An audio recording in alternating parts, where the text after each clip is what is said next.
وقوله تعالى إن تبدوا خيرا أو تخفوه أو تعفوا عن سوء فإن الله كان عفوا قديرا.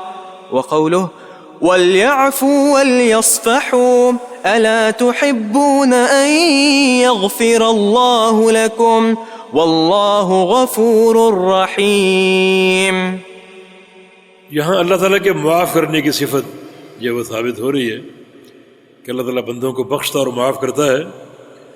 فرمایا کہ ان تبدوا خیرا او تخفوه او تعفوا عن سوء، اگر تم خیر ظاہر کرو گے یا اس کو چھپا کے رکھو گے یا کسی کی برائی کو معاف کرو گے، تعفو معاف کرو گے، عن سوء کسی کی برائی کو، جو تم سے برائی کرتا ہے، کو برا سلوک کرتا ہے، اس کو اگر معاف کر دو گے تو فإن اللہ عفو قدیر، تو بے شک اللہ تعالیٰ عفو ہے اور قدیر ہے. عفو کا معنی معاف کرنے والا، عفو کا معنی معاف کرنے والا، اصل عفو کا معنی مٹا دینے والا. یعنی گناہوں کی بخشش میں جو سب سے بڑا صیغہ ہے وہ عفو ہے. تواب ہے، غفار ہے، ستیر ہے، عفو ہے. تو سب سے جو زیادہ مبالغہ ہے بخشنے کے تعلق سے وہ عفو میں. عفا یعفو کو نا مٹا دینا. اللہ تعالیٰ عفو ہے، گناہوں کو مٹا ڈالتا، گناہوں کو بخشنا، گناہوں کو چھپانا، باقی صفات سے یہ ثابت ہو رہا. اگر عفو گناہوں کو مٹا ڈالنا. اسی نبی علیہ السلام نے لیلۃ القدر میں جو دعا مانگنے کی آپ نے تعلیم اور ترغیب دی، وہ دعا کیا ہے؟ اللہم انک عفو تحب العفو فاعف عنی، کہ تو عفو ہے یعنی گناہوں کو مٹانے والا، اور تجھے یہ پسند ہے گناہوں کو مٹانا، بس فاعف عنی، مجھے معاف فرما دے، یعنی میرے گناہوں کو مٹا دے. تو اللہ تعالیٰ عفو ہے، گناہوں کو مٹانے والا، بخشنے والا، اور قدیر بھی ہے. یعنی تم پر کسی نے ظلم کیا، برائی کی، تم نے اس کو معاف کر دیا، اور اللہ رب العزت اس سے بدلہ دینے پر قادر، انتقام دینے پر قادر. تم نے معاف کر کے اچھا عمل کیا. معاف کرنا اللہ کی خوبی، تم نے اللہ کی صفت کو اپنایا، یہ اللہ کو تمہیں راضی کر لیا. مگر پریشان نہ ہونا، جس نے تم سے کوئی زیادتی کی ہے، کوئی برائی کی ہے، اللہ تعالیٰ اس سے بدلہ لینے پر قادر ہے. یہ قدیر اس لیے فرمایا، یعنی عفو قدیر، یعنی دو صفات اکٹھی ہو گئی. اب عفو کا معنی یہ نہیں کہ اللہ چھوڑ دے گا ظلم کرنے والے کو، نہیں، قدیر، اللہ تعالیٰ قادر بھی ہے. اب یہاں تیسرا معنی کیا پیدا ہوا، تیسرا کمال کیا پیدا ہوا کہ جو برائی کرے گا اللہ اس کو چھوڑے گا نہیں، اللہ اس کو اس کا بدلہ دے گا اور اس کی سزا دے گا.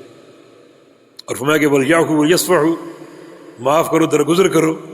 اَلَا تُحِبُّونَ أَن يَغْفِرَ اللَّهُ لَكُمْ، کیا تم نہیں چاہتے کہ اللہ تمہیں معاف کر دے؟ یہاں اللہ تعالیٰ کا معاف کرنا ثابت ہو رہا ہے. واللہ غفور رحیم، اور اللہ غفور الرحیم ہے. یعنی اللہ تعالیٰ غفور بھی ہے اور یغفر بھی ہے. غفور اس کا نام ہے، ہمارا اس پر ایمان ہے. اور یہ رد ہے جہمیہ کا جو معطلہ نفات الصفات. اور یغفر بھی ہے، یعنی غفور کا معنی یغفر، یغفر اس کی صفت ہے. اور یہ رد ہے معتزلہ کا. جہمیہ نام کا انکار کرتے ہیں، معتزلہ نام کو مانتے ہیں مگر نام کے معنی کا انکار کرتے ہیں. تو یہاں غفور بھی ہے اور یغفر بھی ہے، معنی بھی موجود ہے اور صفت بھی موجود ہے. اور اللہ تعالیٰ فرما رہا ہے کیا تم نہیں چاہتے کہ تمہیں اللہ معاف کر دے؟ تم بھی معاف کر دو. اس سے یہ ثابت ہو رہا ہے کہ اگر تم اللہ کے بندوں کو معاف کرو گے تو اللہ تم کو معاف کر دے گا. یہ معاف کرنا اللہ کی صفات میں سے ہے. اور اگر تم اللہ کی صفت کو اپنے اندر پیدا کرنے کی کوشش کرو گے تو اللہ کی رضا بھی ملے گی، محبت بھی ملے گی، اور اللہ تم کو بھی معاف کر دے گا. جی. قال المؤلف رحمه الله تعالى وقوله تعالى وَلِلَّهِ الْعِزَّةُ وَلِرَسُولِهِ وَلِلْمُؤْمِنِينَ. وقوله عن إبليس قال فبعزتك لأغوينهم أجمعين. وقوله تبارك اسم ربك ذي الجلال والإكرام. پہلی دو آیات مبارکہ میں اللہ تعالیٰ کی صفت عزت کا بیان ہے. عزت، عزت کا معنی غلبہ، قوت اور طاقت. عزت اللہ تعالیٰ کا نام ہے عزیز، اس عزیز سے یہ صفت مترشح ہے، وہ عزیز بھی ہے اور صاحب عزت بھی ہے۔ وَلِلَّهِ الْعِزَّةُ، اور عزت اللہ کے لیے، عزت کا معنی غلبہ، قوت، طاقت، اور یہ غلبہ جو ہے اس عزت کا جو ہے مستلزم ہے جو ہمارے یہاں عزت آتی ہے، یعنی ذلت کے مقابلے میں، ذلت کے مقابلے میں عزت۔ تو اللہ تعالیٰ صاحب عزت ہے، صاحب غلبہ ہے اور معزز ہے، عزت والا، یعنی ذلت جو ہے اس کی صفت نہیں ہے، یہ ذلت کے مقابلے میں عزت، اور دونوں معنی درست ہیں۔ عزت اللہ کے لیے، اللہ کے رسول کے لیے اور مؤمنین کے لیے۔ اللہ کے لیے کیسے؟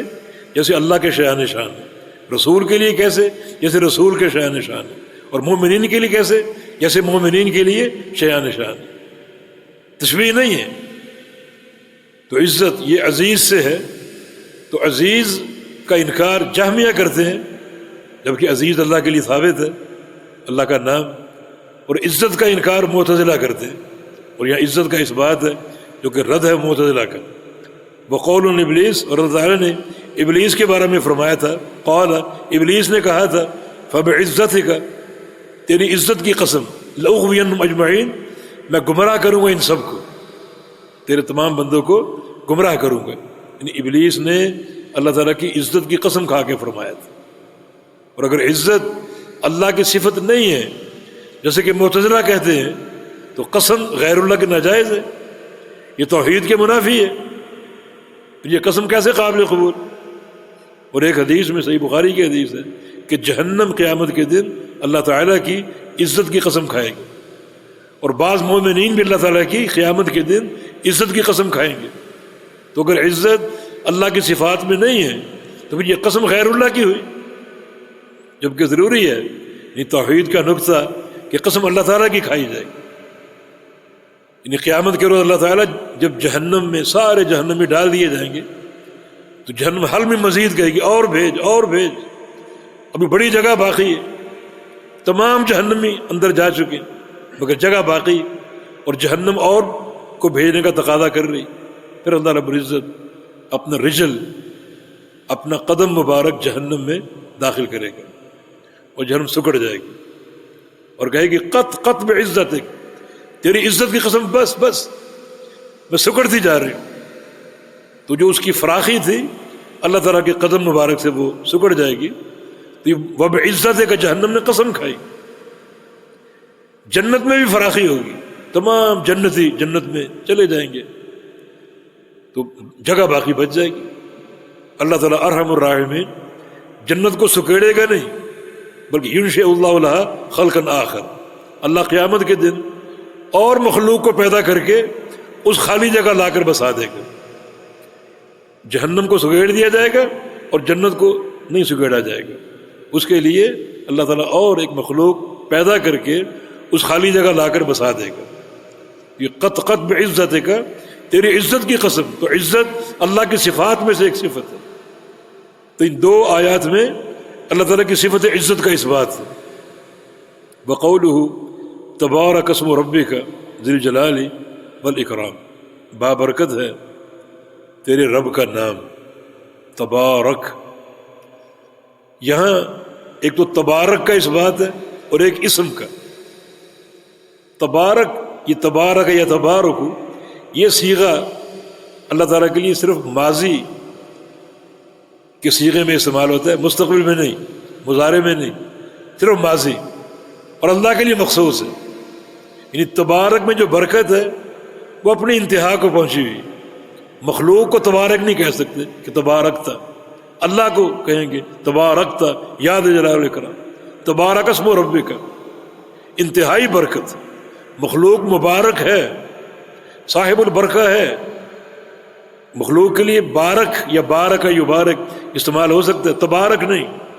تبارک انتہائی برکت جو اللہ کے لیے مخصوص ہے۔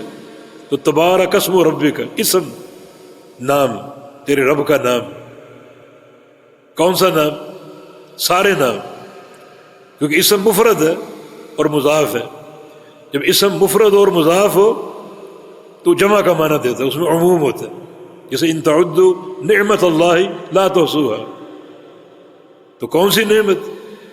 ان ایک نعمت نہیں، نعمہ اگرچہ واحد ہے لیکن مضاف ہے، نعمت اللہ جمع کے معنی میں عموم اس میں آ جائے گا، مراد تمام نعمتیں۔